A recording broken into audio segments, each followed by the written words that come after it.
Hey guys, happy rainy Saturday. I'm actually in my loft. I've got a little, I don't know if you can see it, I've got a little skylight that is super cute where I am currently listening to the rainfall in my space. I'm trying to wait it out just because I didn't bring an umbrella.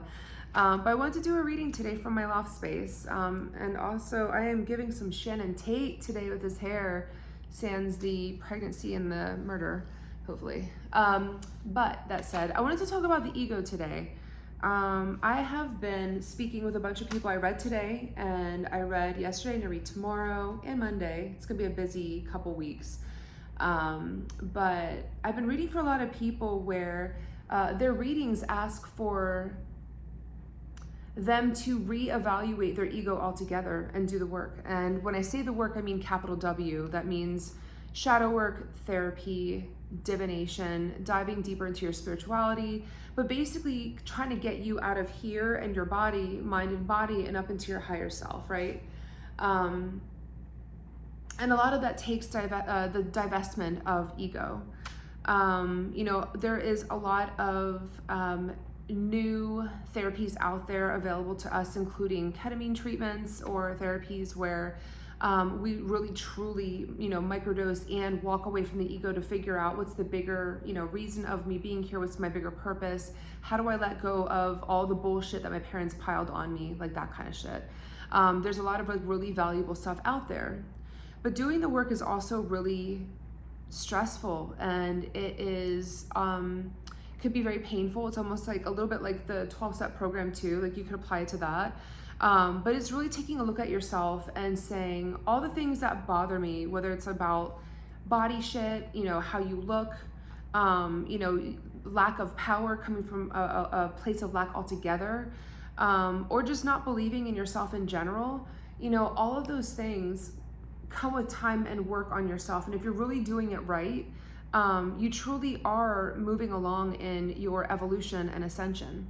And to me, as someone who is a light worker, and to be honest with you, I have been reading for multiple people who are coming into their status of light work in the next, I would say, year or so. There's a lot of feminines I've been reading for that are kind of coming into their own, and I'm really excited about it. But they are also, kind of in the beginning stages, that kind of discomfort, that uncomfortable moment where they're saying, okay, I don't want to be a normie anymore. I want to be the next level of myself. But sometimes that does take a lot of self-examination to get you, up to that level.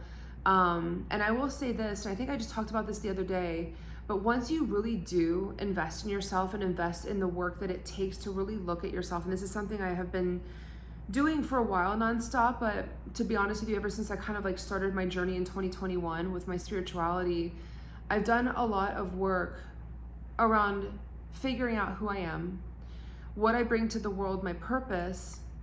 And a lot of people have fallen away, a lot of energies have fallen away, but there is this, and a lot of beautiful energies and people have come in, but there's also this narrative now that I have that I'm pretty unfuckable with, and I'm pretty unstoppable, and that it's whatever I set my mind to, I can do.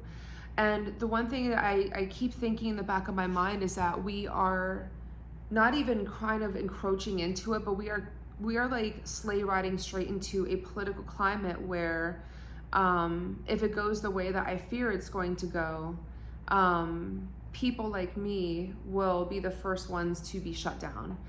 Anyone who is feminine and empowered and of their word are going to be the first ones to basically either be silenced or there'll be laws created against it. The one favorite thing that I love to tell people, and this is my favorite thing in the whole world, is what I do, being a medium and an intuitive, is actually illegal in Buncombe County in North Carolina. It is illegal in the state that I grew up in Pennsylvania. There's actually a woman who owns a metaphysical store, and I think it's in Lancaster. The sheriff department tried to shut her down when she was doing tarot readings, saying that, citing a law that said there's a law against fortune telling, and they really legitimately in 2024 tried to shut her down, which is fucking amazing. But I love saying that because I do it anyway. This is something that is a gift, and it shows me the kind of political climate that is out there, that is possible, when you have a bunch of tiny little white men making laws out of fear instead of evolution, right? But that's something that actually tickles me, that what I do for a living is illegal, and it brings me so much joy. Hence the unfuckability. That's a word I just made up. But yeah, I don't know.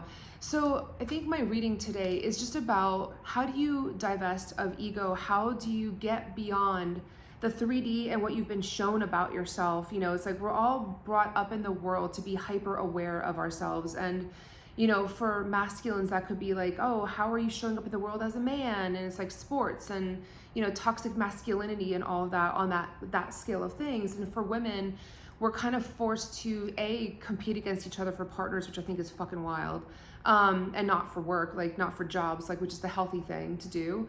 But we're also forced to spend to waste so much time worrying about what the fuck we look like and how fat we are, and like, oh, this body part and that body part.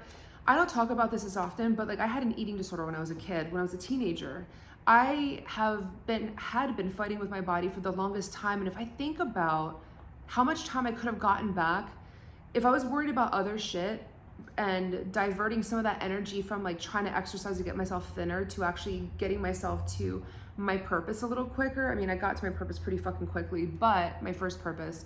But I would just say, it's like, if we were able to release that conditioning that we grew up with quicker and sooner and become a little bit more evolved, you know, what kind of superpowers would we be capable of much earlier in life? So anyway, anyone who's doing the capital W work, I just wanted to do a reading for you today, because there are a lot of layers that you have to, you know, shed in this work in general. Current energy is Uruz. Let me just see how, there we go. Uruz is divine masculine strength, but is also like standing in power. It is this, it's the healthy masculine, about like taking control, being a good leader, but navigating life, seeing the bigger picture.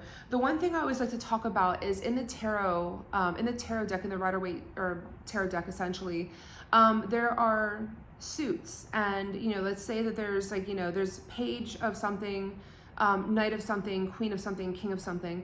And when I describe the archetypes, you know, the page card is usually the seed of an idea. You know, the knight is like taking charge and moving forward, but not really having a plan, right? A queen is having a plan in place, but not having any fail-safes in place when it goes wrong or goes sideways, so she's triggered.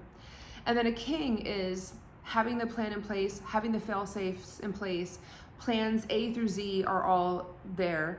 And essentially that's what Uruz is that like king of whatever suit, whether it's like swords, pentacles, or the other two, wands, cups, of course, motion. But it's about having the plans in place and making it happen. That's what you do when you're doing the work, is that you set your intention to do what you're supposed to do. But the challenge is Perthro. This is interesting. Initiation.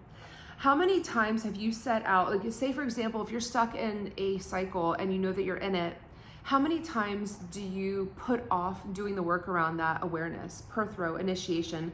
How many times do you act like, okay, well, I know I'm in this cycle. I know that I'm doing this like really toxic thing. This is a part of the work. I'm gonna procrastinate just because I don't wanna look at it. I wanna have to look at it. That's very human and that's very okay. But it's something that happens a lot when you are, when you're doing that, when you're navigating that chapter in divesting of your ego. However, if you embrace that action of initiation and moving forward, I love this, Berkana is growth. That is like, should you move in the direction, I don't even know if this is going to capture it. There we go. Should you move in the direction of Perthro, of initiation, and stop procrastinating, you finally do get to grow. You do get that opportunity to move to the next level. And there are many levels in this chapter, should you pursue it.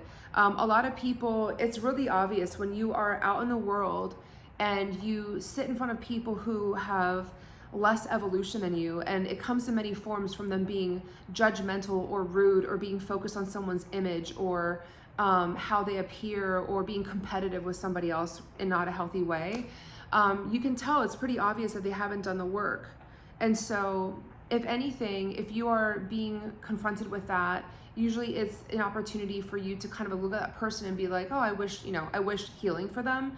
But also, it should be able to show you how far you've come in your own growth. And a lot of the times, we will often put off our own evolution just because we see everyone else not doing it, but it's no excuse for us to try to be better people. So yeah, that's pretty much it on this rainy day. I just wanted to talk about how difficult it is to work on that, and to work on divesting of your ego and trying to bring forward your spirituality and your purpose more deeply, and a lot of things you do often have to give up a lot of those material things.